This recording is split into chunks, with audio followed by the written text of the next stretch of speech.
Arrancamos. ¿Listo? Bueno, buenas tardes a todos y bienvenidos. Muchísimas gracias por estar presentes todos acá esta tarde.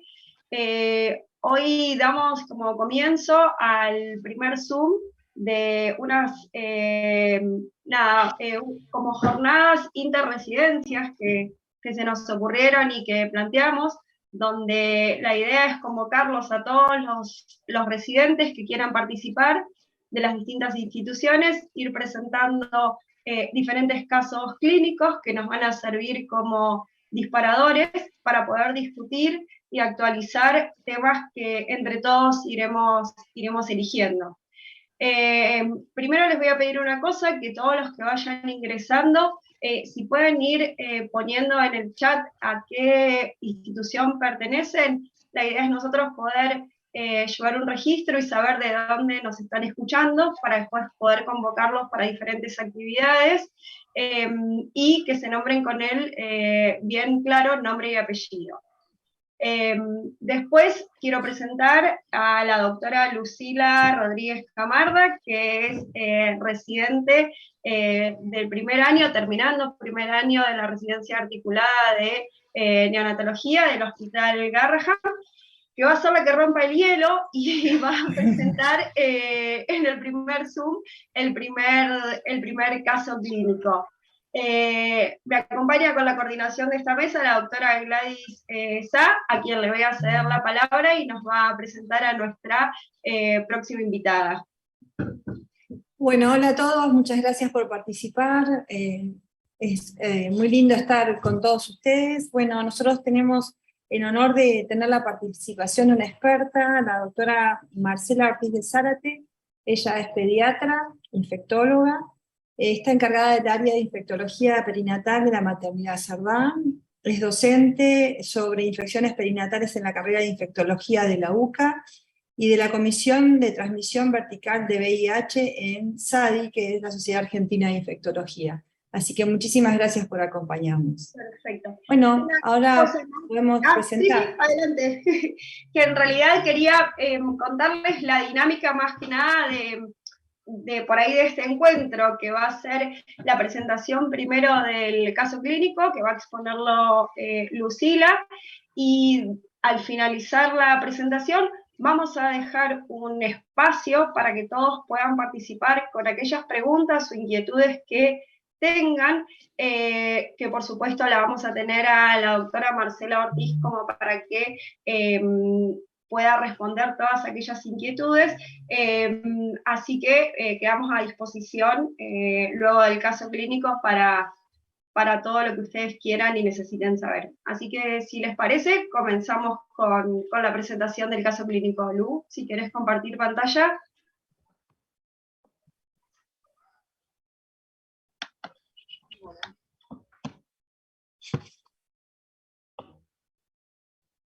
¿Ahí me escuchan bien? Sí, Lu, perfecto. Bueno, entonces empiezo a presentar el caso clínico del tema que nos agrupa el día de hoy, que es cuando sospecharon una infección por citomegalovirus. ¿Cómo? Yo no tengo muy buena señal, se me corta.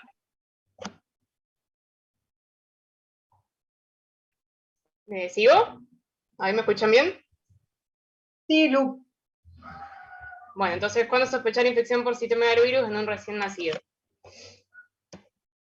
Les queremos comentar entonces el caso de Ciro, que es un paciente que llegó a los 29 días de vida a nuestro hospital, derivado con sospecha de suboclusión intestinal, que como antecedentes él era un prematuro de 34 semanas, que había nacido con un peso de 1.120 gramos, con un parto vaginal, con una NAPGAR 910. Su mamá era primigesta, de 23 años, había tenido un embarazo que hasta el momento no había tenido muchos controles, y que se desencadena el parto prematuro por un accidente al caer bajando de un colectivo.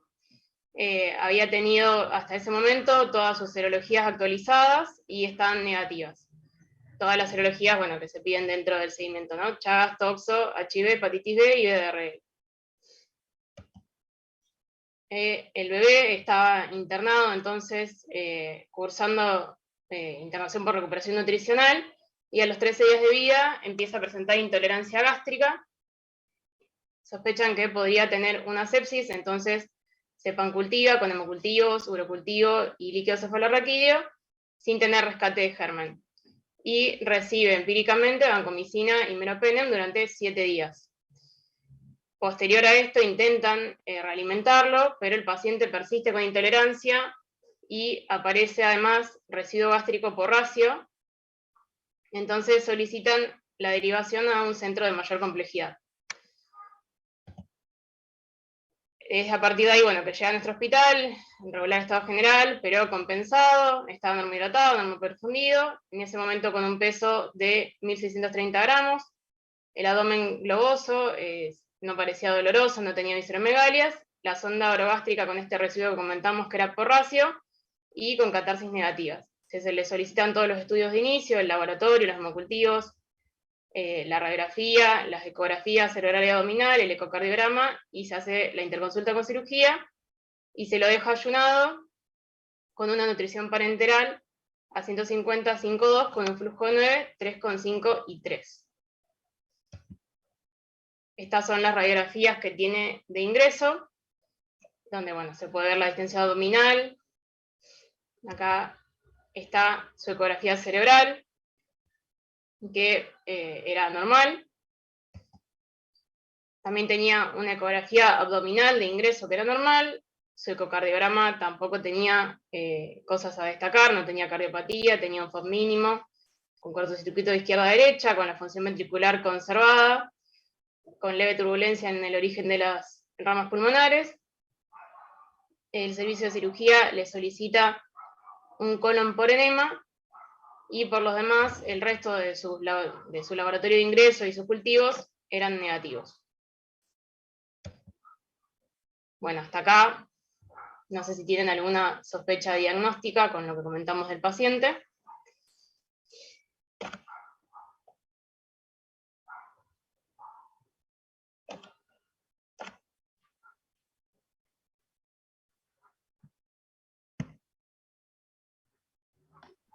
No sé si alguien tiene alguna... O pueden dejar los comentarios en el chat y continuamos con la presentación. Si tienen o sospechan diagnósticos, si quieren ir dejándolos en el chat, nosotros los vamos a ir leyendo.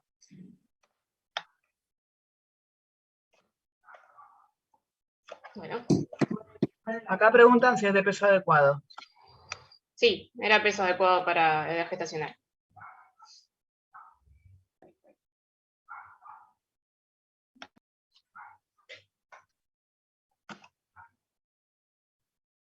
Es bajo peso, ¿no? 1.234 semanas. Lo tenía como peso adecuado, pero... Sí, Es sí, bajo peso. era pequeño. Era pequeño para la edad gestacional. Sí, sí. Lo leí mal. Preguntan si la sonda estaba bien posicionada, y estaba bien posicionada, y la alimentación era con leche humana también.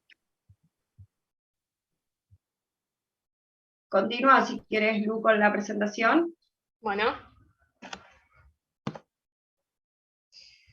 Entonces, durante la evolución el paciente se mantiene estable, ayunado, recibiendo esta parenteral que comentamos, sin tratamiento antibiótico, se le hace este colon por enema que había pedido cirugía, donde en el informe no tiene ninguna alteración anatómica, así que este colon por enema es normal, y cuando cirugía ve este estudio, le solicita entonces un tránsito intestinal. Ese tránsito intestinal, bueno, este es el colon por enema, el tránsito intestinal también se le realiza, y también es normal, tiene un tiempo de tránsito de 1 hora en total, se observa persistencia del material de contraste que se utilizó para el colon por enema, que está ubicado a nivel del recto y del apéndice cecal en la fosa ilíaca derecha. En ese contexto, con el tránsito intestinal y el colon por enema normales, se decide con el servicio de cirugía iniciar el aporte enteral con leche humana, o como alternativa Cas1000, como a 20 por kilo, como un trófico por gastro continua. El paciente continúa internado en nuestro hospital con 41 días de vida, en este momento tenía 12 días de internación, estaba estable, estaba compensado, estaba ayunado, recibiendo esta parenteral, había empezado con este tráfico que les contamos, y había alcanzado ya un peso de 1830 gramos. Se le hacen, entre otros estudios, un fondo de ojo, donde tenía vasos en zona 3 en ambos ojos, y se decide en el pase de sala descartar la infección por citomegalovirus por presentar factores de riesgo. Entonces se le solicita una viruria para citomegalovirus. Y acá les preguntamos cuáles serían los factores de riesgo que tiene el paciente para tener una infección por citomegalovirus. Su prematurez y el peso menor de 1500 gramos, el retardo del crecimiento intrauterino, los síntomas digestivos, en este caso la suboclusión intestinal, o bueno, todos los anteriores.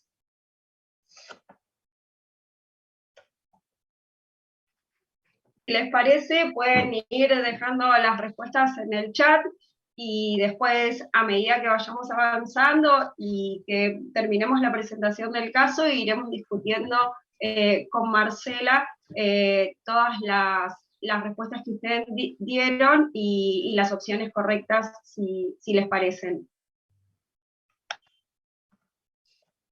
Bueno, entonces, la otra pregunta, que bueno, queda como para contestar, es si la viruria para citomegalovirus sirve para hacer diagnóstico del citomegalovirus congénito. Y cómo se estudia al recién nacido que tiene sospecha de citomegalovirus congénito.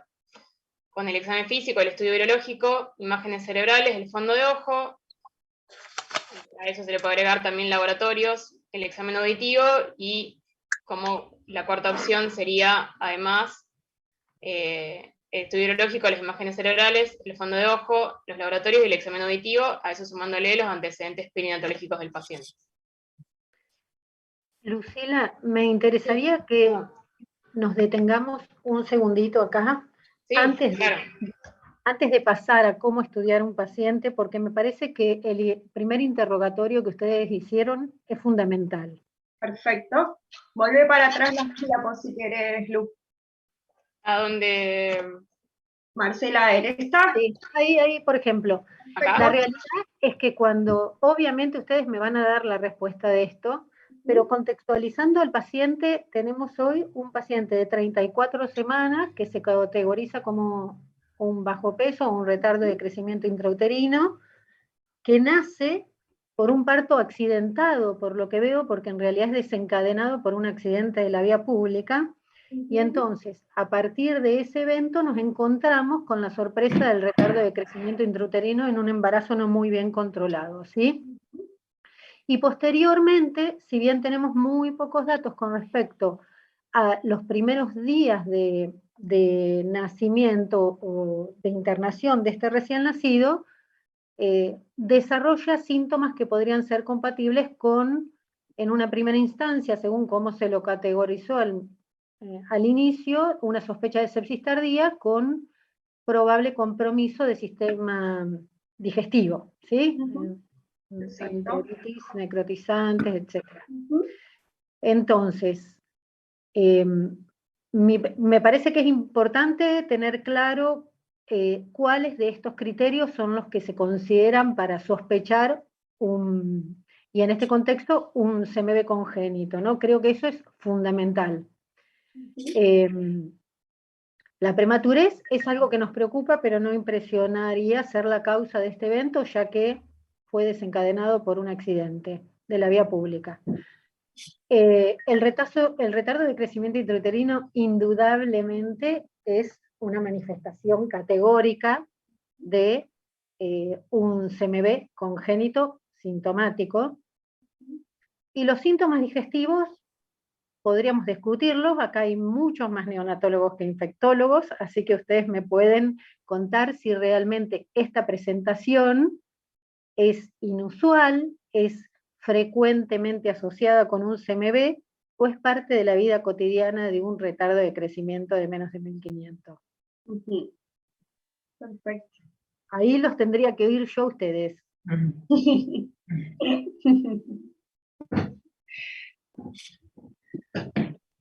Muy bien. No sé si alguien quiere... Marcela, te cuento que en el chat muchos pusieron las 4 opciones como correctas. Ujú, Algunos pusieron retardo de crecimiento intrauterino como factor de riesgo. ujú. Y es frecuente para RCU, no para CMV. Sí, yo creo que... Perfecto, ahí anduvo el neonatólogo. Exacto, yo creo que como dice Marcela, poniendo en contexto al paciente, en este caso clínico que estamos transitando, la prematurez en realidad fue por causa de un accidente materno, así que por ahí sería una de las opciones que por ahí podría quedar excluida, aunque si fuera en otro contexto es un factor de riesgo para CMV, creo que eso es algo importante y que no... Totalmente de acuerdo.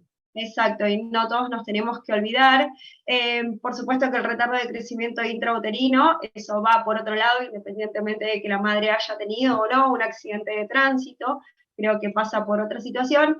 Y la suboclusión intestinal, nosotros a veces cuando descartamos, yo hablo puntualmente por ahí, en el lugar donde nosotros trabajamos, en el Hospital Garrahan, y habiendo descartado otras etiologías, y cuando los pacientes no nos llegan inmediatamente posterior al nacimiento, nosotros no tenemos un caudal de pacientes, sino que principalmente nos llegan con una intolerancia alimentaria, donde hay incapacidad para progresar la alimentación enteral, habiendo descartado todo, es una opción que solemos ver bastante frecuente el CMV en estos pacientes. Pero no sería, me parece, la presentación más habitual, y sí creo que hay otras causas de intolerancia alimentaria en pacientes con estas características, con retardo de crecimiento, ¿sí? Y con prematurez. Perfecto, totalmente de acuerdo. Muy bien. ¿Querés que sigamos con la otra, Marcela? A ver si el CMV... Sí, ustedes sigan. Listo, perfecto. Perdón, uno último detalle para completar este paciente. La verdad es que es envidiable la posibilidad diagnóstica a la cual accedieron en cuanto a lo que es lo quirúrgico, que es fundamentalmente parte de las fortalezas que tiene el Hospital Garrahan, y digamos, lo cual en este caso permitió excluir una serie de diagnósticos diferenciales, ¿verdad? No llegar a un diagnóstico definitivo, nos quedamos con la idea de si fue una sepsis tardía con manifestación enteral o fue una NEC, porque no estuvimos en el evento inicial, ¿sí? No se rescató nada, lo cual es absolutamente frecuente en estos episodios, y nos faltan algunos de los antecedentes perinatales también para esto. Pero a los efectos prácticos, cuando uno sigue estudiando esta intolerancia digestiva, con la capacidad que tuvieron ustedes, hasta el momento no tenemos un diagnóstico, No, digamos, exacto. gastroenterológico asociado. ¿Sí? Exacto. Creo que una de las preguntas o uno de los diagnósticos que surgió en el chat fue enfermedad de Hirschsprung. La verdad que el paciente había tenido catarsis y había tenido catarsis positiva. Después la realidad es que con la imposibilidad de alimentarlo, ese campo un poco se ensombrece, pero cuando logramos después el aporte enteral continuo, más los estudios diagnósticos, las características de las asas, las austras, no había dilatación y un par de cosas, la enfermedad de Hirschsprung queda descartada, ¿sí? Pero por supuesto que es uno de los criterios que nosotros utilizamos, uno de los diagnósticos diferenciales, ¿no? En aquellos pacientes que presentan una suboclusión intestinal con intolerancia a la alimentación. Muy bien. Si querés, seguí, Lu. Vale. Bueno, entonces la otra pregunta era si sirve la viruria para citomegalovirus para hacer diagnóstico de citomegalovirus congénito.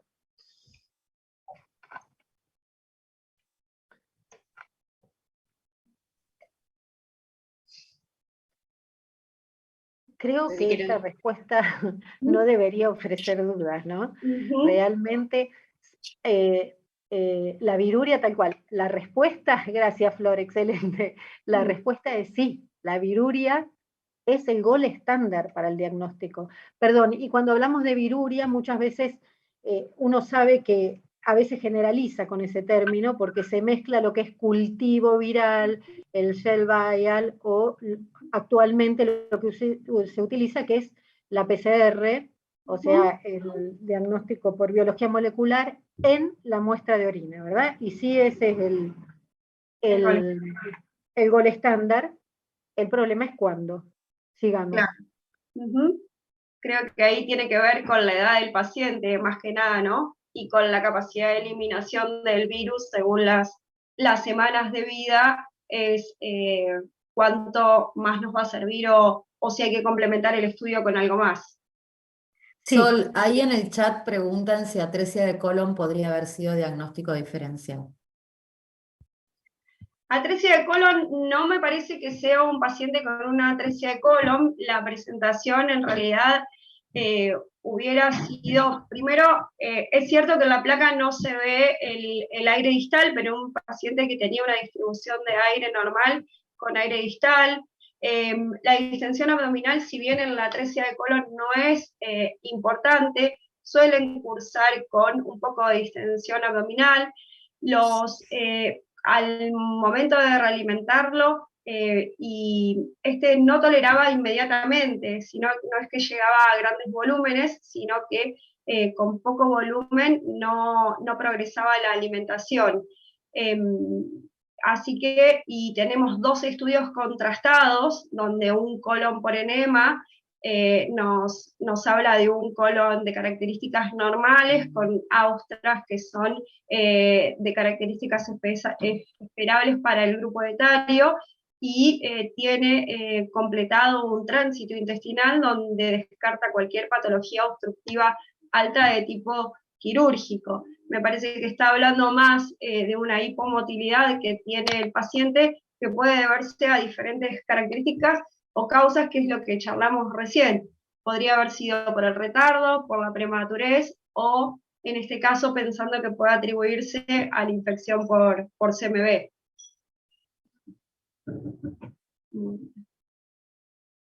Muy bien. ¿Continuamos? Sí, sí. Bueno, y la tercera pregunta era, ¿cómo estudio al recién nacido que tiene sospecha de citomegalovirus congénito?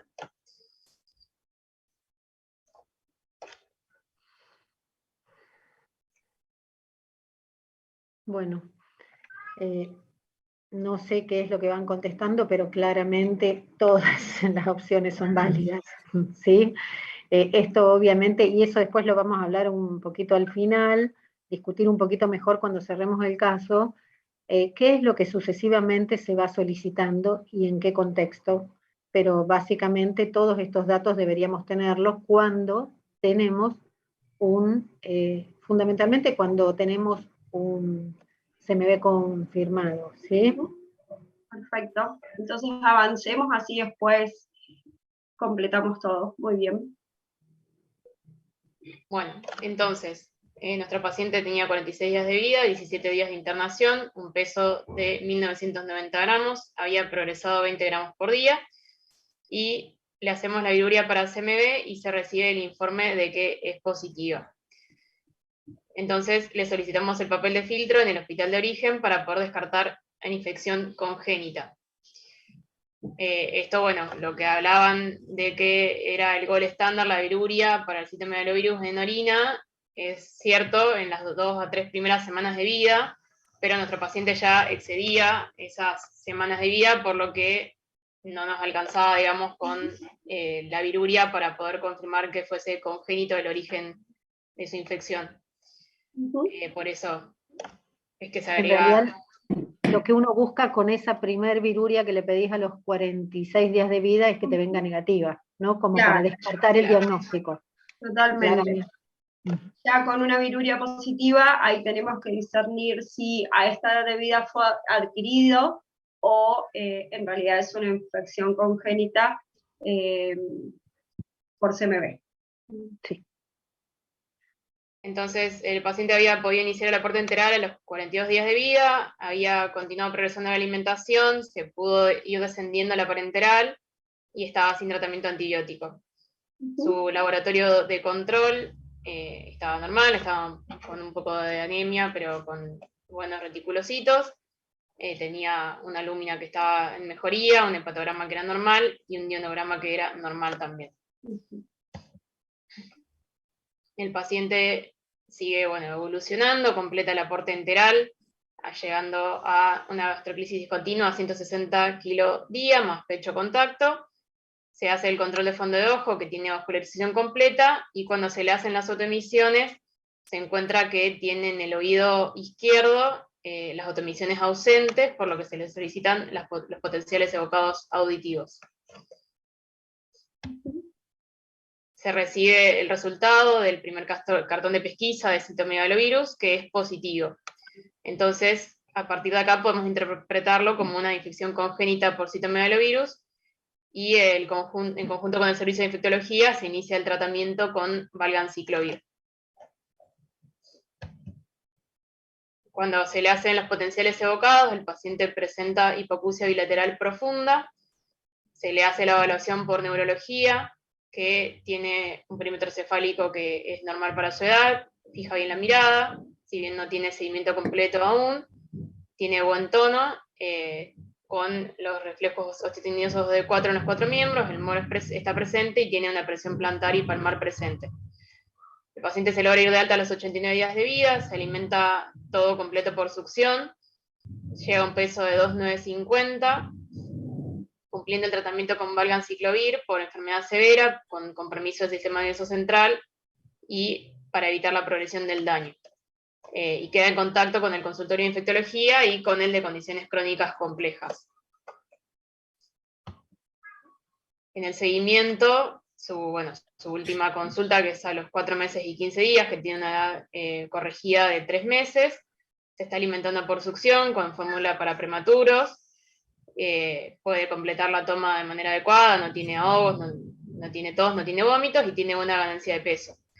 Tiene un desarrollo acorde a su edad y, progresó bien de peso, ahora pesa 4 kilos 110.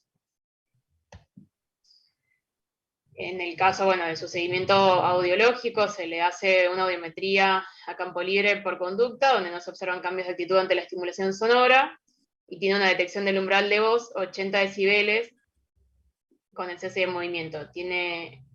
Cuenta con estimulación auditiva del lenguaje. Por epidemiología e infectología le indican cumplir 6 meses de tratamiento con valganciclovir. La madre refiere que al 4.º mes de embarazo había presentado un cuadro gripal que persistió por 2 semanas, como antecedente positivo para esta infección, y los laboratorios de control de seguimiento del paciente no tienen alteraciones. Se le hizo un certificado único de discapacidad y el paciente continúa en seguimiento por condiciones crónicas complejas. Acá preguntan qué edad tenía cuando empezó el tratamiento, y otra pregunta es que tiene una bilirrubina total de 3 y una directa de 2, si eso tiene relevancia. El hepatograma es una de las cosas que tenemos que controlar, por supuesto, en los pacientes con enfermedad congénita por CMV. En este caso, estos valores de laboratorio, recordemos que es un paciente que estuvo ayunado durante mucho tiempo, recibiendo una nutrición parenteral de forma prolongada, por lo cual es un dato que lo tenemos que tener presente, tenemos que seguir haciéndole los controles, pero que pueden en realidad ser de otra etiología por el ayuno prolongado y la nutrición parenteral completa. El paciente en el seguimiento normaliza los laboratorios si no tiene impacto a nivel del hepatograma. Y la edad que tenía cuando empezó el tratamiento con valganciclovir fue alrededor de los 49 días de vida, más o menos. Llevaba alrededor de 23, 25 días de internación. Recuerden que este bebé llegó casi con un mes de vida a nosotros en el hospital. Así que más o menos se inició y ya tenía impacto, por supuesto, de la infección por CMV.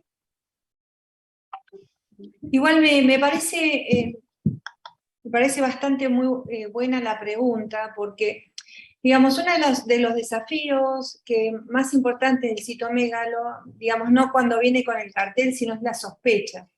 Y me parece muy, muy buena la pregunta, porque como ustedes saben, uno de los órganos que impacta el citomegalo es el hígado, y a veces uno encuentra sutilmente el aumento, no lo enterítico, sino al revés, o sea, pesca el dato de la hepatitis, que quizás es más predominante en los lugares que tienen mucha maternidad y muchos pacientes que empiezan por ese lado antes que la distensión intestinal.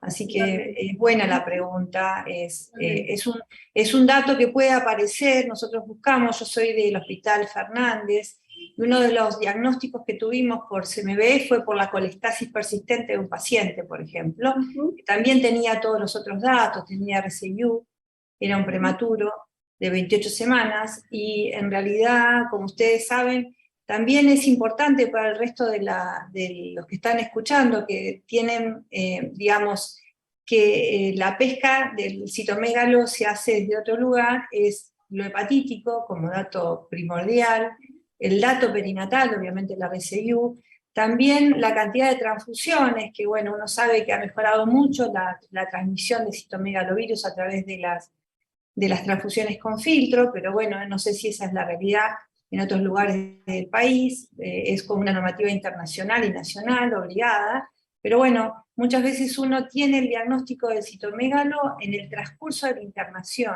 ¿no? Y hay un dato muy importante que es la transmisión horizontal, ¿no? Que a veces uno tiene como el caso, la maternidad, que aparece en los datos y uno después se pregunta cuánto de esto se generaliza o se distribuye de forma horizontal, ¿no? Así que me parece buena la pregunta, si tiene relevancia, sí, porque este paciente está, digamos, con el dato desde lo enteral, pero si fuera hacia al revés, hay que darle entidad. Jerarquizarlo, totalmente. Gracias, Gladys. No sé, Majo, si hay más preguntas, Guada, y No, a Marcela. Acá preguntan si neuroimágenes se solicitan en el control. me parece.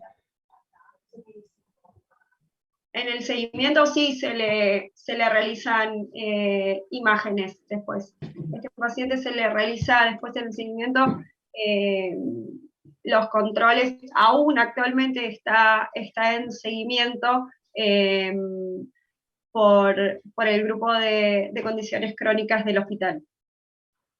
Se le hacen los controles audiológicos, está esperando para poder equiparlo en algún momento. Se lo mandó a estimulación auditiva. A veces es muy difícil la concurrencia de las familias y el poder disponer de los medios para concurrir a esas estimulaciones, pero se lo está orientando para que pueda recibir el equipamiento y el seguimiento adecuado. Sol, Delcy quiere hacer un comentario. Delcy, ¿puedes abrir el micrófono? Sí, que lo abra, por supuesto. Sí. Hola, buenas tardes. Acá media arruinada, pero acompañando. Si bajás la imagen se te va a ver un poquito más, se te ve la frente nada más. Bueno, igual no estoy como para que me vean mucho, estoy arruinadísima, enferma, pero acompañando este Ateneo, lo felicito por la iniciativa. Me parece fundamental, Marcela, querida, qué lindo escucharte. Sí, me parece fundamental que para la gente en formación les quede claro que para nada este es un paciente que muestra un citomegalo florido. No sé si me acompañas en esto, Marcela. Hola, Delcy, a mí me encanta verte, ya que nos vemos muy poco. Sí, justamente, mira, un poco quería comentar eso, ¿no? Exacto, hiciste preguntas claves, claramente. La fecha de inicio, la edad de inicio de tratamiento es una, y segundo, que es lo que, bueno, estaba dejando espacio para que se puedan surgir todas las preguntas, pero creo que tenemos que, así como hicimos con la diapositiva intermedia, tenemos que volver a recategorizar la situación, ¿sí? Porque es muy fácil si uno entra por viruria o PCR positivo, diagnosticar un CMV. Es muy fácil si uno entra por alteraciones auditivas, sospechar un CMV, pero la realidad es que en la práctica diaria esto es mucho más complejo y la mayoría de los pacientes con CMV congénito debemos recordar que no tienen criterio de tratamiento. No estoy diciendo que sea este, pero es el concepto que tenemos que empezar a valorar. Si quieren les voy a compartir unas diapositivas, si lo logro, porque me quedé sin señal en el medio, pero como para organizar un poco esta charla. A ver si logro contestarte, Delcy. Ahí está. Mientras preparás, Marcela, me gustaría también recalcar, me dieron el micrófono y sonaron, me gustaría recalcar para la gente en formación, decía, dos controles en el embarazo. Esto es mal controlado, no poco control. Sí. Entonces me ponen las serologías. ¿Y de cuándo son estas serologías? Si tengo dos controles, ¿en qué trimestre se hicieron? CMV no está ahí. Entonces, como hay varios puntos que me gustaría que la gente se lleve como digamos, para hacer hincapié en eso, y también que, obvio, que el citomegalo congénito depende mucho en qué trimestre se contagie, y todo eso lo va seguramente decir Marcela, pero no quería dejar pasar la oportunidad de y comentar un poquito el aspecto de los controles del embarazo y demás. Sí. No sé si están viendo ahora las diapos. Sí, Marcela, perfecto, se ve. Bueno, perfecto. Efectivamente es importante el tema de tener en cuenta esto. A ver, categoricemos, empecemos de a poquito. Primero, a ver si pasan las diapos. ¿Qué pasó? Ahí, ¿la tenemos? Sí, perfecto. Sí, Sí, pasó bien. perfecto. Está muy lento, ahí está. Entonces, como vemos, primer punto a tener en cuenta, que en este caso parecería sencillo, hay que diferenciar muy bien lo que es infección congénita del CMV, que es la que adquirida intrauterina exclusivamente, de la infección perinatal, que es tan precoz como la adquisición en el canal del parto, lactancia o transmisión horizontal. Esto es fundamental que lo recuerden, porque, como decíamos, una PCR positiva en orina puede aparecer a partir de la tercera semana de vida, o precoz, o más precoz, y a partir de la tercera semana ya puede hablar de simplemente adquisición en el canal de parto, o en los primeros momentos de la lactancia. Y lo que hay que recordar es que, así como la infección congénita puede presentarse con compromiso severo a largo plazo, la infección perinatal o postnatal inmediata, como le solemos decir, prácticamente no tiene afectación neonatal.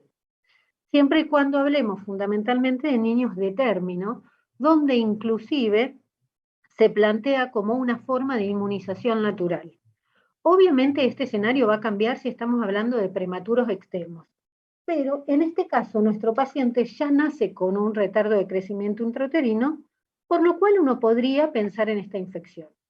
Ahora bien, otro dato fundamental es que así como es la infección connatal más frecuente y 1 de cada 200 recién nacidos cada año nacen con CMV congénito, en el escenario de retardo de crecimiento intrauterino, las infecciones connatales son menos de 10% de las etiologías, o sea, un 90% de retardos de crecimiento son otras causas. Y volviendo a este paciente, como decíamos, tenemos muy poco dato del embarazo, muy poco dato del periparto.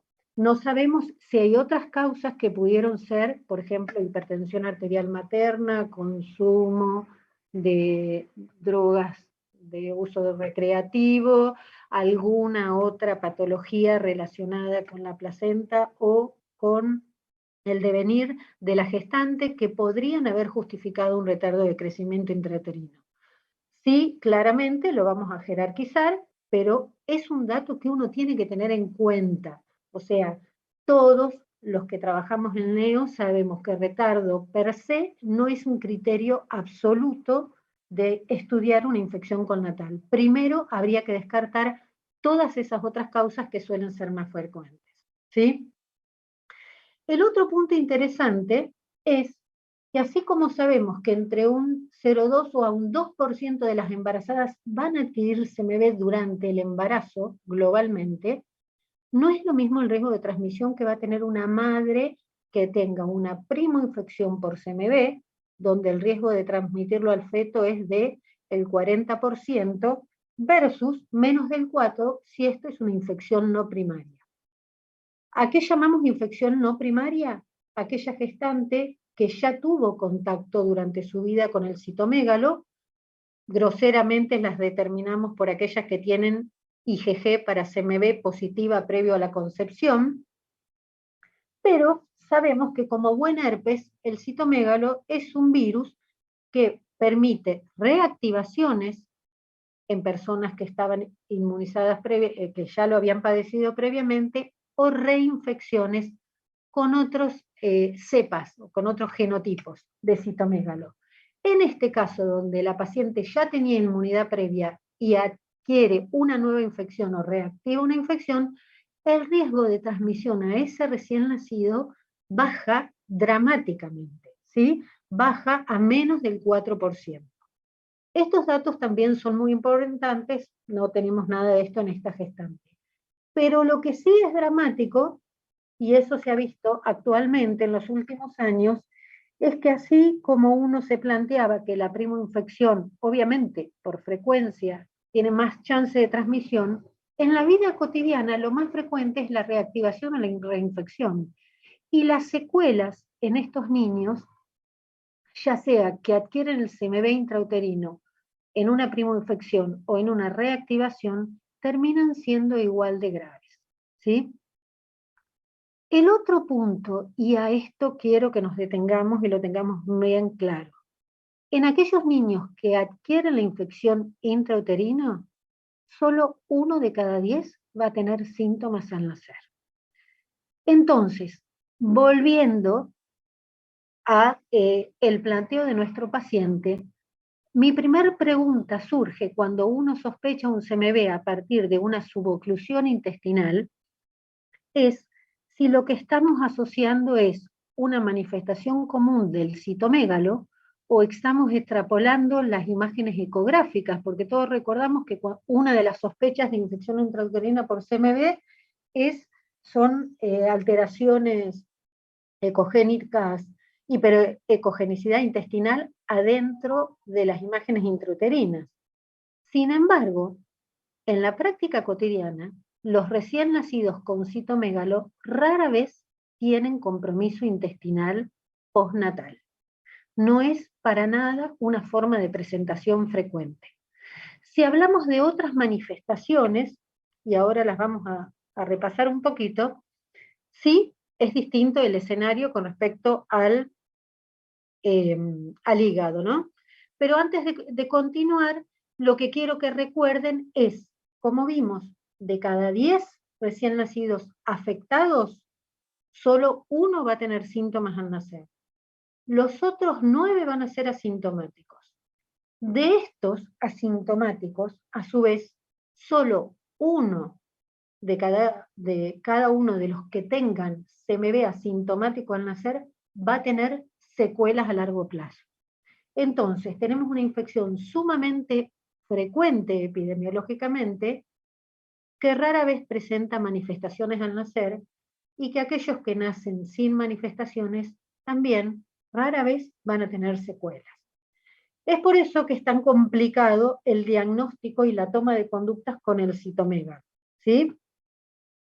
No nos vamos a extender, porque la verdad es que la charla de hoy yo pretendía que surja más a raíz de preguntas, así que voy a presentar esto rápido y después prefiero que sean preguntas puntuales, pero obviamente vamos a tratar de ver cuáles son los signos que uno asocia habitualmente a un citomégalo. O sea, ¿cuándo es sí mandatorio salir a estudiar a un recién nacido en busca de sospecha de CMV?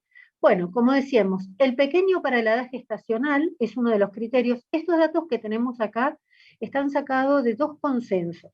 Estos consensos se hicieron en el año 2017, uno es europeo, con gran parte de los países de Europa involucrados en este, y el otro involucra países como Australia, Francia, Italia y Estados Unidos. Sin embargo, ambos consensos, sacados en el mismo año, no sé por qué razón, pero es un tema que nos preocupa a todos, plantean que se requiere por lo menos un retardo de crecimiento significativo, de más de 2 desvíos estándar, y claramente este nene tenía ese retardo de crecimiento. La otra opción es encontrar una microcefalia marcada. El otro punto, como hablábamos, es la ictericia prolongada, que característicamente en el CMV es muy precoz y después se prolonga por muchas semanas, ¿sí? Muchas semanas. La aparición de petequias, púrpuras, hepatoesplenomegalia y otros síntomas neurológicos también en los primeros días de vida deben hacernos sospechar y salir en búsqueda del diagnóstico etiológico. Sin embargo, sabemos que ni la evaluación clínica ni la auditiva son métodos suficientes para poder definir el pronóstico. Pero quiero que recalquemos que uno tiene que buscar todos estos signos o síntomas en el recién nacido para poder decretarlo sintomático. Obviamente no es necesario que todos estén, pero volviendo a nuestro paciente, lo que encontrábamos hasta el momento es el retardo del crecimiento intrauterino. Obviamente las autoemisiones o potenciales evocados auditivos posteriores o iniciales, en función de dónde estemos trabajando, es un complemento fundamental a tal punto que una de las formas de subsanar la falta de testeo universal es precisamente la realización universal de las autoemisiones acústicas. Sin embargo, otra de las cosas que nosotros también sabemos con el citomégalo es que el compromiso auditivo puede estar al nacer o puede aparecer en los primeros años de vida, con lo cual el compromiso auditivo podría pasar desapercibido en las primeras semanas. Entonces, el gran desafío, volvemos, es inicialmente cuando uno decide a qué paciente estudiar y fundamentalmente a qué paciente tratar, dado que no hay un algoritmo que sea un gol estándar, lo primero que uno tiene que definir es si este paciente está sintomático o asintomático. Obviamente, cuando encontramos alguno de los hallazgos que hablábamos al principio, vamos a tener que completar con laboratorio, con fondo de ojo y con imágenes, ¿sí? En la búsqueda de alteraciones que a su vez pueden ser transitorias o permanentes, ¿sí? Y todo esto recordando que el gol estándar sigue siendo el diagnóstico con la PCR dentro de los primeros, como máximo, 21 días de vida. Como este paciente tenía compromiso auditivo, quiero que repasemos cuáles son los criterios que se asocian fundamentalmente con la pérdida auditiva en un citomégalo congénito. Primero son aquellas infecciones que se presentan en el primer trimestre, ¿sí?, de gestación. Fundamentalmente, si bien, y esto está más relacionado con la primoinfección, todo el compromiso más severo en el CMV se asocia al primer trimestre de infección, y el resto del compromiso del sistema nervioso central, fundamentalmente, si bien puede aparecer a lo largo de toda la gestación, fundamentalmente ocurre en las primeras 23 a 24 semanas de gestación, con compromiso de la corteza, y posteriormente de la sustancia blanca en forma más tardía. La aparición de calcificaciones cerebrales o el nacimiento sintomáticos, como decíamos recién, son todas predictores de compromiso auditivo. En los asintomáticos, solo el 10 al 20% de los niños que nazcan asintomáticas con infección van a desarrollar compromiso auditivo.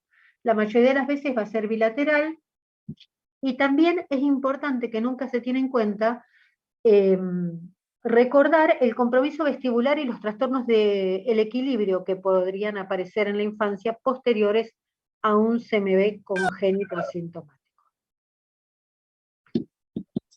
Bueno, obviamente en cuanto al seguimiento, esto es para redondear, así después charlamos, lo más importante que tienen que llevarse de acá los residentes es que esto es un tema que, si bien se discute en el periodo neonatal para poder definir un tratamiento, la importancia mayor de diagnosticar un CMV no es el tratamiento antiviral, que ya vamos a charlarlo un poquito, sino el seguimiento a largo plazo. ¿Por qué? Porque se sabe que la media del compromiso auditivo va a empezar a aparecer en los pacientes sintomáticos recién a los 33 meses de edad y en los asintomáticos recién a los 4 años de vida. ¿Qué implica esto? Que la constancia de un diagnóstico, aún en pacientes asintomáticos, nos obliga a un seguimiento auditivo permanente y muy cercano, porque lo que cambia el pronóstico de estos pacientes es la posibilidad de ofrecerle, por ejemplo, un implante coclear o una rehabilitación auditiva y fonética en tiempo y forma. ¿Sí? Es muy importante tener esto en cuenta, a tal punto que hay un trabajo muy interesante que se hace en pacientes que no fueron tratados y que fueron seguidos hasta los 18 años con diagnóstico de citomégalo asintomático al nacer, y se vieron dos cosas. Por un lado, que los que tenían, aquellos que hasta los 2 años no desarrollaban compromiso auditivo, no iban a tener alteración en el coeficiente intelectual. Y aquellos que digamos, comparados con niños que no tenían CMV. Y, por otro lado, que aquellos que tenían compromiso auditivo dentro de los primeros 2 años, si eran asistidos adecuadamente, el compromiso neurológico disminuía significativamente. El cognitivo, me refiero a coeficiente intelectual fundamentalmente. Obviamente todo esto relacionado con los trastornos que conlleva la falta de diagnóstico precoz de trastornos del lenguaje. Antes de pasar al diagnóstico, volvamos a definir nuestro paciente. ¿Es nuestro paciente sintomático o no? ¿Qué es lo que tenemos de lo que vimos hasta acá? Un retardo de crecimiento significativo, que obviamente ya en el primer día de vida nos hubiese tenido que plantear tal vez la evaluación, habiendo descartado todas las otras causas maternas que hoy no se evaluaron, tendría que habernos hecho pensar si estas se descartaban en un CMV. Porque hoy por hoy nosotros seguimos suponiendo que este niño tiene un retardo asociado al CMV, pero no descartamos el resto. El otro paso fue, como decía, el tema de la oclusión intestinal o suboclusión intestinal. En la literatura no está planteado como algo frecuente, como hablábamos recién. Sí, el compromiso hepático, que en este niño no fue constatado inicialmente, porque realmente el aumento de la bili, con la parenteral, con la colestasis, con todas las otras causas, y que, tal cual, como decía la doctora, nos hace siempre pensar para atrás si este paciente, cuando esto persiste, es cuando nosotros empezamos a buscar si pudo haber tenido un CMV, pero deberíamos pensarlo prospectivo. Lo que pasa es que no es tan sencillo. Sí es real que cuando hablamos de síntomas, ya sea de compromiso hematológico o hepático, el otro dato que nos tiene que hacer pensar son síntomas que persistan en el tiempo, no síntomas esporádicos, porque los síntomas que tienen corta duración, trombocitopenia de no más de 2 o 3 semanas, hepatitis de no más de 15 días, etc., en realidad son tomados para estos consensos internacionales como síntomas transitorios, ¿sí? Y en la clasificación ya vamos a ver qué rol tienen. Por último, claramente, al haber recibido el citomégalo, vamos a buscar el compromiso auditivo, y lo encontramos, y este compromiso es grave. Y este dato también debería hacernos pensar qué otras posibilidades tiene un prematuro para tener compromiso auditivo. No están evaluados acá si este niño recibió aminoglucósidos. Recibió sí 7 días de vancomicina meropenem, que es otro dato a jerarquizar, con una sospecha de sepsis tardía, desgaste microbiológico, lo cual no puedo dejar pasar. Nos tiene que hacer rever ese esquema. Tal vez por la situación clínica del paciente, que no la tenemos descrita, requería continuar con antibióticos. Pero la pregunta es, ¿necesitaba un esquema tan amplio de antibióticos? Y esto no tiene nada que ver con el CMV. Pero sí plantearnos qué otras causas pudieron haber interferido en el diagnóstico auditivo. Perdón, en el compromiso auditivo. Intrauterinas, postnatales, como el uso de antibióticos, relacionada con su prematurez. Bueno, y por último, y me está faltando una fundamental, que ya me la voy a acordar, que siempre las discutimos con los chicos. Bueno, por último, ya se las voy a decir. Pasamos sí al diagnóstico, ¿sí? Cuando queremos hacer diagnóstico de CMV, bueno, acá aparece la IgM. En una época yo recuerdo que no nos hacían una PCR cuando derivamos muestras para CMV si no tenía el paciente una IgM positiva. Es importantísimo recordar. Perdón, pero me estoy oyendo yo, no sé si... es importante recordar que la IgM tiene falsos positivos, falsos negativos, de ninguna manera se utiliza para el diagnóstico de un CMV congénito, sí, como dijimos, la PCR, tal cual ya lo hablamos, es el gol estándar porque precisamente la adquisición intrauterina del CMV hace que el virus se localice y replique con mucha intensidad en la orina y también en las glándulas salivares, por lo cual ahora se puede utilizar también el hisopado de mucosa yugal en busca de PCR a través de la saliva. Esto es una técnica que ya se está usando en muchos países desde hace un tiempo y obviamente tiene ventajas operativas, ¿sí? Que están relacionadas con que es mucho más sencilla la recolección de la toma de muestras. Sin embargo, así como el CMV negativo en saliva descarta, en los primeros 21 días descarta la infección congénita, el positivo no la confirma porque sabemos que podría tener contaminación esta muestra con el CMV de la sangre o del calostro materno, perdón, de la leche o del calostro materno. Con lo cual, quienes usan saliva para método de screening o de evaluación, confirman el positivo con un análisis de orina. Y habría que tener determinados cuidados en la toma de la muestra. Por último, en algunos lugares se utilizó durante un tiempo la carga, se está investigando al día de hoy la utilización o el valor predictivo de la carga viral, como así también la PCR en sangre, o se utilizó en algún momento el antígeno PP65. La realidad es que en un paciente que tiene una infección intrauterina, la viremia puede ser transitoria, con lo cual la sangre no es un gol estándar, sirve si da positivo, pero no descarta si es negativo.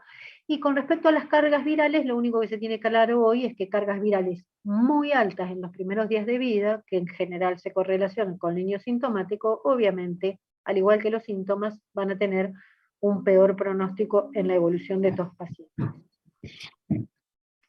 Y entonces ahora viene algo que, digamos, que es lo más controvertido del citomegalo. Es muy difícil tener un CMV positivo y convencerse uno o a los colegas a quién trato y a quién no trato. Estamos hablando de una droga, digamos, la ventaja que tenemos hoy es que históricamente se utilizó el ganciclovir para el tratamiento y ahora se puede usar el valganciclovir. El ganciclovir, como todos sabemos, requería de un tratamiento endovenoso durante por lo menos 6 semanas, y hoy por hoy sabemos que la utilización en aquellos pacientes que tengan una vía oral permeable, que tengan más de 32 semanas al nacer y, fundamental, menos de un mes de vida al nacer, menos de un mes de vida, efectivamente, no al nacer, son los que tendrían criterio de tratamiento. ¿Quiénes? los que tengan una enfermedad moderada o severa, ¿sí? ¿Qué implica esto? Que tienen múltiples manifestaciones atribuibles a la infección congénita y manifestaciones como pueden ser sistema nervioso central, más menos compromiso auditivo, pero acompañada de otros síntomas que tal vez no son severos, como puede ser una hepatomegalia, una esplenomegalia, trombocitopénicas o trombocitopenia, petequia, etcétera, pero que persisten en el tiempo. No hay duda que esos pacientes vamos a querer tratarlos. ¿A quién no vamos a tratar? Y esto es algo que cambió en los últimos años y se planteó claramente en estos conceptos, en estos consensos. Históricamente el compromiso auditivo per se, aún siendo la única manifestación, era un criterio de tratamiento. Sin embargo, era un criterio de tratamiento que aún se planteaba que si el compromiso era muy, muy severo, ya se perdía la oportunidad de tratamiento. Aún así, uno tenía una viruria positiva y un compromiso auditivo, y me acordé del otro parámetro que teníamos que tener en cuenta cuando hablamos de compromiso auditivo, y es el desarrollo madurativo y la edad gestacional en la cual uno evalúa ese compromiso auditivo. Porque también sabemos que la maduración va modificando la respuesta a los potenciales evocados, y es importantísimo discutir esto con los otorrinos, porque las curvas de compromiso auditivo, de falta de maduración relacionado con la edad gestacional o con el citomégalo son diferentes, por ejemplo. Entonces, un paciente que puede tener un compromiso auditivo a las 38 semanas habiendo nacido prematuro y tener un CMV positivo, puede tener una revaloración absolutamente normal a las 42 semanas. Entonces, ese es el otro punto importante que teníamos que tener en cuenta. Bueno, volviendo, remarcado en rojo, como decíamos, históricamente solo el compromiso auditivo era un criterio del tratamiento y hoy eso ya no es así. ¿Por qué no es así? Porque en realidad hay muy pocos pacientes ingresados con compromiso auditivo único evaluados en el tiempo. El otro punto importante es, obviamente, lo que planteábamos recién. Si las manifestaciones leves asociadas con el CMV son transitorias, incluyendo aún el retardo de crecimiento intrauterino como una manifestación leve, y son únicas, tampoco tienen criterios de tratamiento, ¿sí? Estas se excluyen del criterio. Obviamente, nuestro paciente es particular. No tenemos otra causa evaluada con respecto al retardo del crecimiento, tenemos un compromiso auditivo severo. No dudo que uno se plantearía tratarlo. Sí, como le digo, hubiese intentado despejar o deshojar un poco más la margarita en cuanto a qué se debieron cada uno de estos síntomas, pero si algo hemos aprendido con el CMV es que no hay consensos claros, sí orientaciones al respecto. Sí es real que obviamente el compromiso mayor está bien claro, pero a quienes no tratar puede estar influido por, no solo por la discusión médica, la cual de ninguna manera puede quedar a cargo solo de un neonatólogo o de un infectólogo, requiere obviamente del equipo de fono, es una decisión digamos que debe ser tomada en conjunto con un equipo interdisciplinario. Sí creo que es importante, respetar, ahora volvemos al paciente actual, respetar los tiempos de tratamiento también. Como decíamos, cuando hablamos de manifestaciones, en el consenso anterior, decíamos que los pacientes asintomáticos no requieren tratamiento. Sí, obviamente seguimiento, ¿sí? Y por último, lo que queríamos ver es que en estos consensos, cuando uno dice, bueno, pero ¿cuántas manifestaciones leves implican un compromiso moderado? Bueno, esto está bien categorizado en el Consenso Europeo, en el cual se habla de que tiene que haber 2 o más manifestaciones que, bueno, como decíamos, que el desvío, el retardo de crecimiento intrauterino debe ser severo, la hiperví conjugada y todos los valores deben ser sostenidos en el tiempo, y que se requiere por lo menos 2 síntomas leves sostenidos en el tiempo, 2 o más, para poder definir que este paciente tiene criterio de tratamiento. Como veríamos acá, en el consenso europeo, compromiso del sistema nervioso central requiere tratamiento, formas severas requieren tratamientos, formas moderadas o no clínicas no siempre requieren tratamiento. El último punto, entonces, debería estar limitado este tratamiento a neonatos con compromisos moderados a severos que pueden iniciarse el tratamiento en el primer mes de vida. Esto es la recomendación de la Academia Americana de Pediatría del año 2021.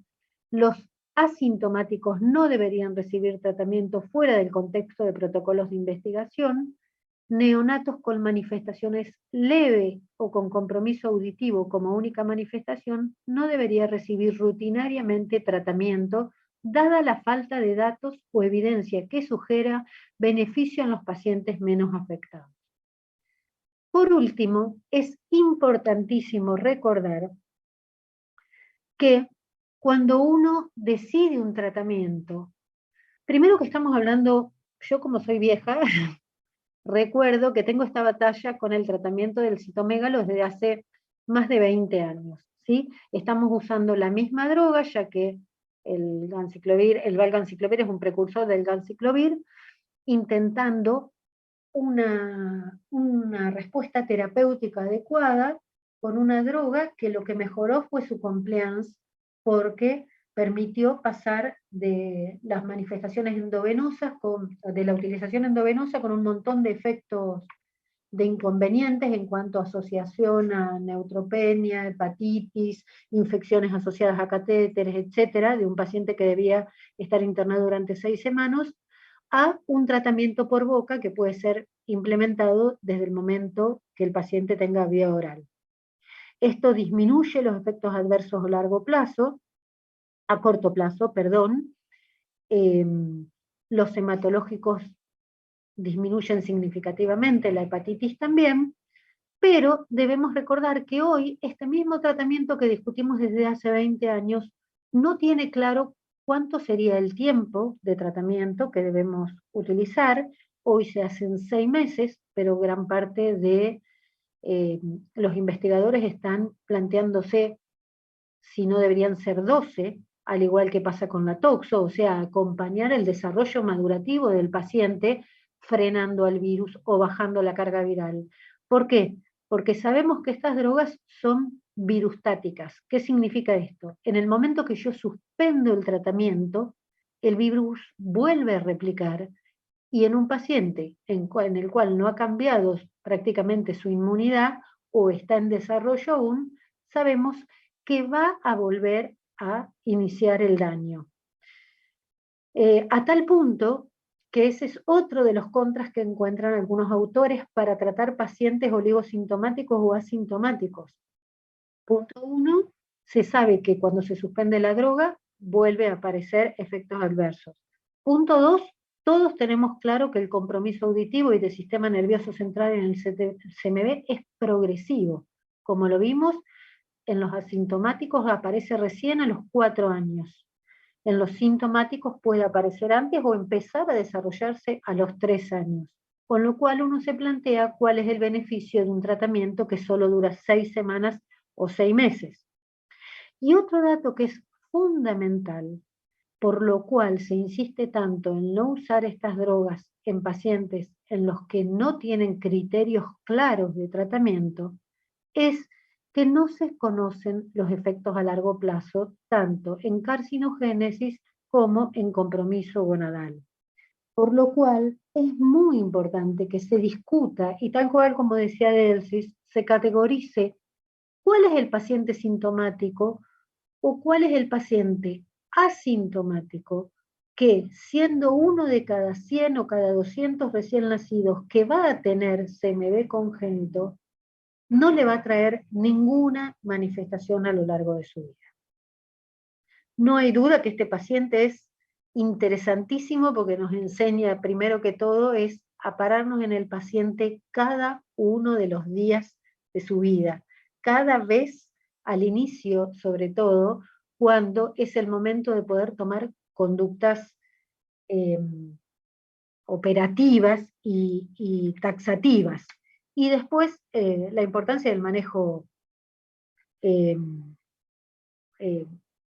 digamos, acompañado, interdisciplinario, de pacientes que parecen sencillos retrospectivamente, pero que uno podría discutir en más de una oportunidad.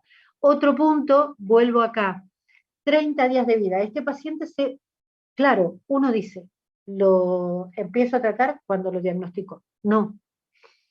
Si bien hoy se están empezando, los japoneses están empezando a hacer algunos estudios con respecto a si sería igual de útil iniciar el tratamiento más allá de los 30 días de vida, como se están estudiando si convendría prolongar estos tratamientos más allá de los 6 meses, hoy por hoy no hay indicaciones claras al respecto. Y bueno, creo que hasta ahí estamos. Y el otro punto, obviamente, en contraposición a esto, que también se plantea el mundo, y es lo último que quiero comentar, es que algunos plantean el testeo universal de los prematuros como para poder decir, bueno, tercer día de vida tengo un CMV positivo, entonces, bueno, y esa pregunta se las dejo a ustedes. Doctora, al respecto de eso hay dos preguntas relacionadas en el chat. Una es si se debería pesquisar de rutina a los menores de 32, menores de 1500 gramos, o a los RCIU y expuestos al HIV, al ingreso de la unidad, ya que después es muy difícil hacer el diagnóstico cuando ingresan muy críticos y hay que hacer transfusiones. Y la segunda, que está relacionada también con lo perinatal, es si usted considera que podría agregarse la serología materna como pesquisa en cada trimestre. Mirá, si yo tuviera todas esas respuestas, no estaríamos dando esta charla, te pasaría un recetario y punto. Esto sería mucho más fácil. Vamos de a una. A ver, con respecto, vamos de lo menos hablado a lo más hablado. Con respecto a la serología universal en las madres, partamos de que uno pide serología universal por 2 o 3 situaciones. Una se pide cuando es una patología muy frecuente, por epidemiología, como pasa hoy con la sífilis, por ejemplo, o con el Chagas en nuestro país. Otra, cuando las manifestaciones clínicas no son francamente orientadoras, como es en el CMV. Se hablaba de un síndrome gripal. Estos consensos de los que te hablo plantean que se debería estudiar para CMV a todo paciente gestante que tenga hepatitis, que tenga síndrome mononucleósico, y no se ponen de acuerdo en cuanto al síndrome gripal. Unos dicen que la que tiene gripe hay que estudiarla y el otro ni lo enuncia. Con lo cual, imagínense que con COVID atrás, solo piensen, extrapolen a COVID. Esto sería un desastre si todos hiciéramos eso. Pero la tercer pata que define si un screening tiene que ser universal o no, está relacionado con qué le ofrezco yo a la paciente cuando le digo, sos positiva o sos negativa. Entonces, si es negativa, obviamente lo que le vamos a ofrecer es lo mismo que deberíamos ofrecerle a cualquier embarazada para cualquiera de las patologías de las que hablamos. Toxo, listeria, estrepto, CMV, lo que quieras. Precauciones de higiénico-dietéticas, obviamente no compartir saliva, no compartir juguetes, lavado de manos frecuente, etc. Uno de los datos que uno encuentra con el CMV es que es mucho más frecuente en el segundo hijo los hijos subsiguientes en intervalos intergenésicos menores de 3 años. Obviamente porque se sabe que 1 de cada 3 gestantes que tenga un hijo en el jardín de infante con menos de 2 años va a adquirir o reactivar su CMV, ¿sí? Ahora bien, ¿qué le vamos a decir? Es muy complicado, si bien esa es la indicación formal y eso es lo que deberíamos hacer, en la práctica es muy difícil que una madre no pruebe la comida del hijo con la misma cuchara, se acuerde de cambiarla cada vez cuando está por alimentar al hijo más grande, o se lave las manos cada vez, no te digo después de cambiar un pañal, pero sí de limpiarle la nariz.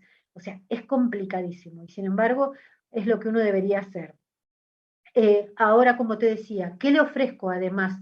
A la que si me da positiva, bueno, esa es negativa, le ofrezco eso y después debería testearla todo el embarazo. Pero como vimos, eso es solo una pequeña parte de las CMV actuales. La mayoría es en mujeres que ya tienen un CMV previo y que reactivan. Entonces, ¿qué le vamos a ofrecer? Hoy no hay una terapéutica que se pueda ofrecer en el embarazo para bajar la transmisión, como decíamos, las indicaciones de tratamiento postnatal en estos niños son sumamente limitadas, ¿sí?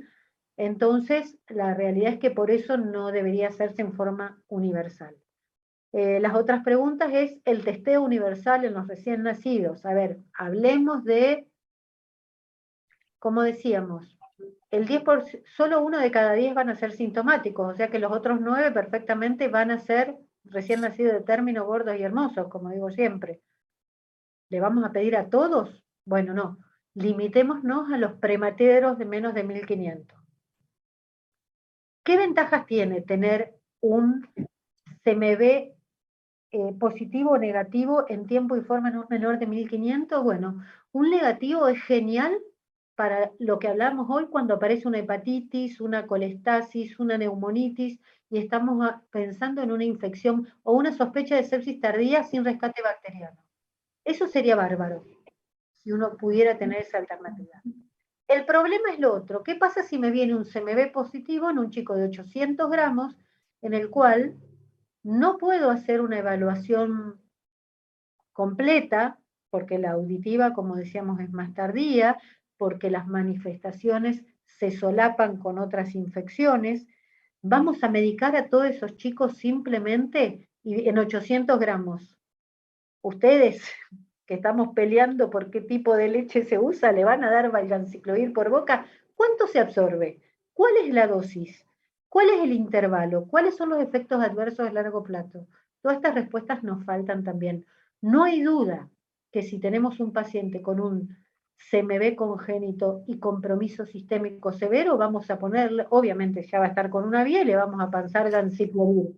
No hay duda de eso. Y de hecho, siempre nos encontramos con el problema que suelen tener trombocitopenia y el ganciclovir está contraindicado con las trombocitopenias severas. O sea, todas esas batallas las vamos a llevar a la vida cotidiana sin los estudios adecuados que nos avalen a tomar esa conducta. No hay duda que uno lo va a hacer en el riesgo de vida, pero lo vamos a hacer simplemente por un aumento de transaminasa. Bueno, creo que nos quedan muchas preguntas por hacer con el CMV.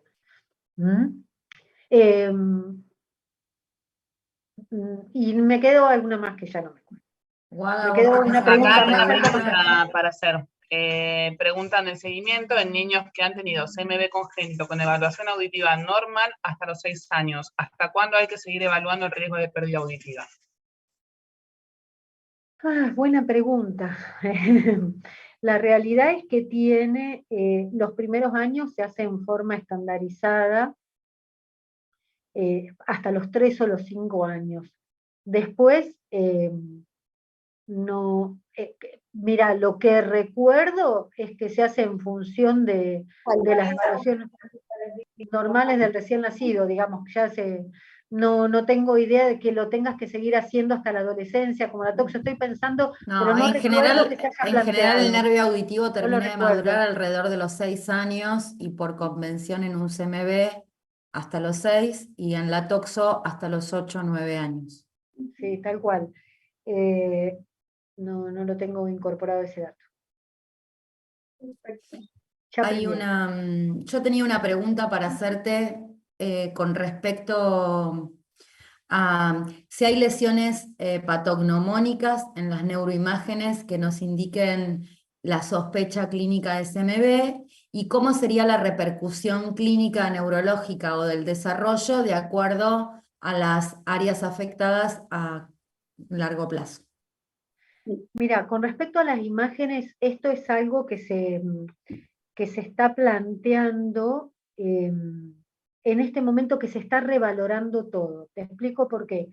Porque nosotros sabemos que históricamente nos manejábamos con la radiografía buscando las calcificaciones o la ecografía, que sigue siendo el gold estándar para los neonatos. Con la aparición de la resonancia, la tomografía sabemos el inconveniente de irradiar tanto al paciente, pero puede utilizarse en los lugares donde no se tenga, pero la realidad es que hay muchos estudios que están surgiendo en cuanto si una resonancia suma datos versus una ecografía precoz. La realidad es que teniendo fontanela permeable, hoy por hoy la ecografía sigue siendo de suma utilidad. Y lo que se empezó a ver en estos trabajos en los que se empieza a utilizar resonancia son dos detalles.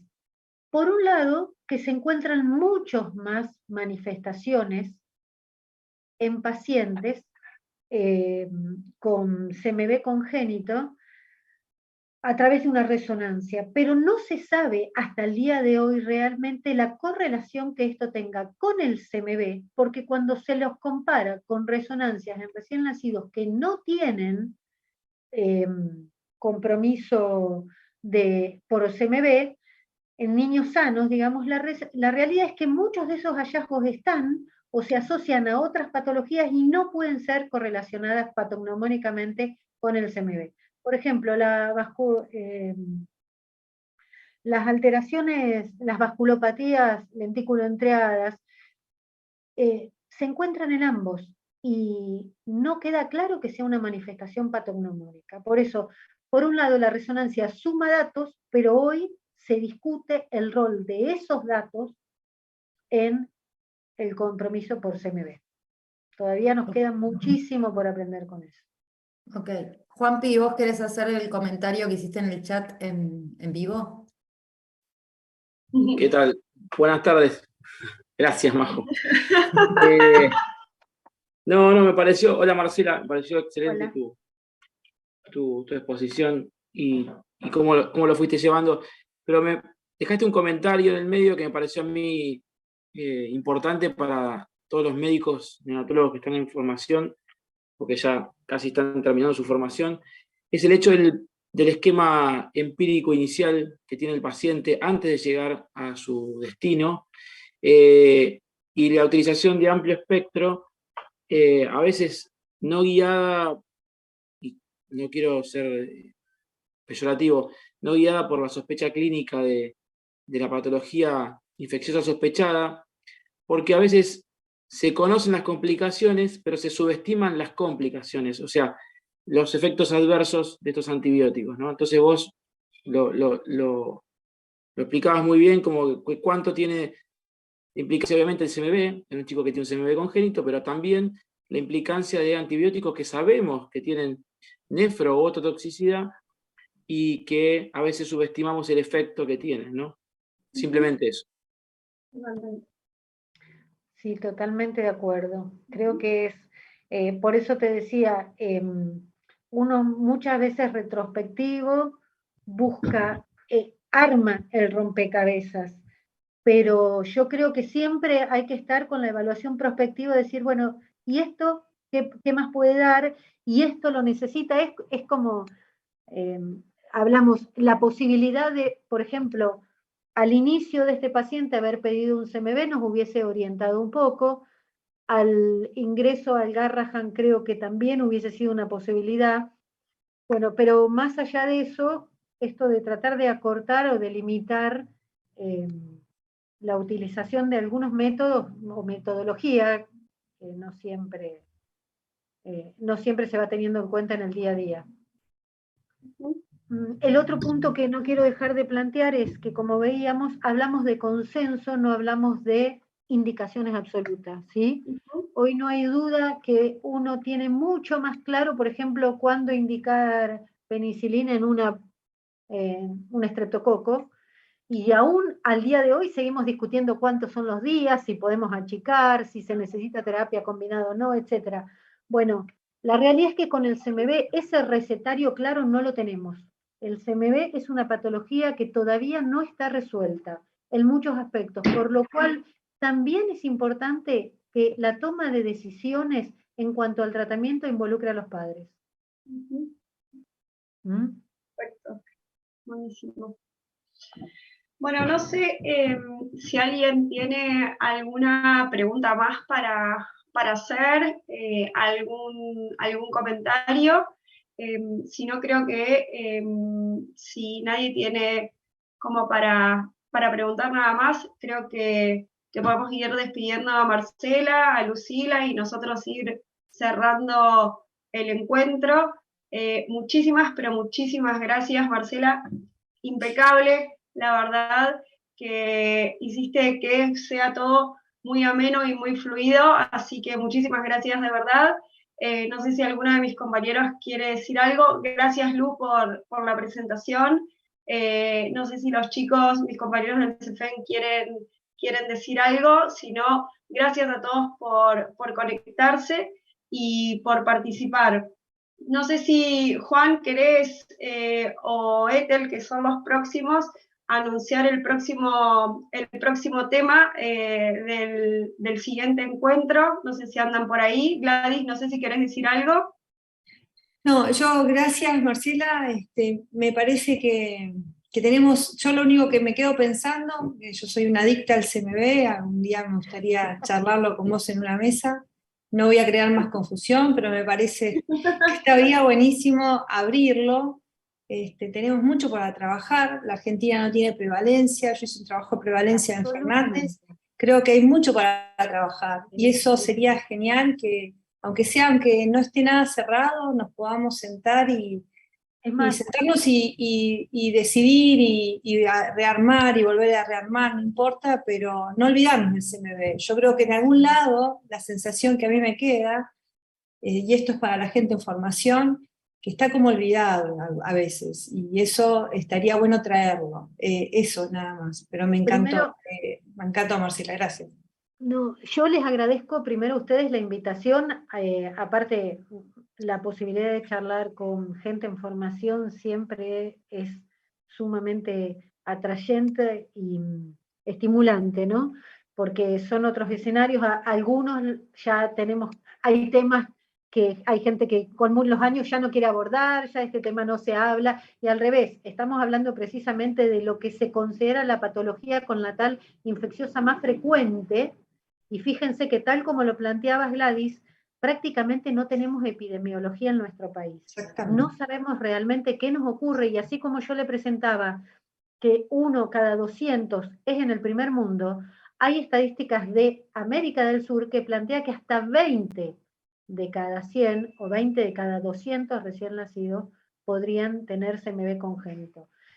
Por eso me parece que es un tema que no tiene cierre, que es interesantísimo que pudiéramos convocar a resoluciones más locales y más adecuadas a nuestras posibilidades diagnósticas y terapéuticas, porque realmente eso también es un tema en nuestro país. Así que bueno, muchísimas gracias por la invitación, fue un gusto, y bueno, gracias de espero nuevo. que sigamos charlando en algún momento. Claro que sí.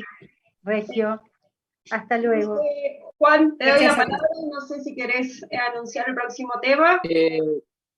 Sí, bueno, primero agradecerles a todos, la verdad que me parece un espacio increíble que se ha creado, esto de tener un core fellow, digamos, de un espacio que deberían conservar los propios residentes a rajatabla, un espacio que se ha ganado, que creo que está muy bueno, estar conectado entre personas que están formándose, ¿no? Más allá de los que estamos acá tratando de ayudarlos de alguna forma en lo que es, en lo que nos gusta la docencia y la capacitación.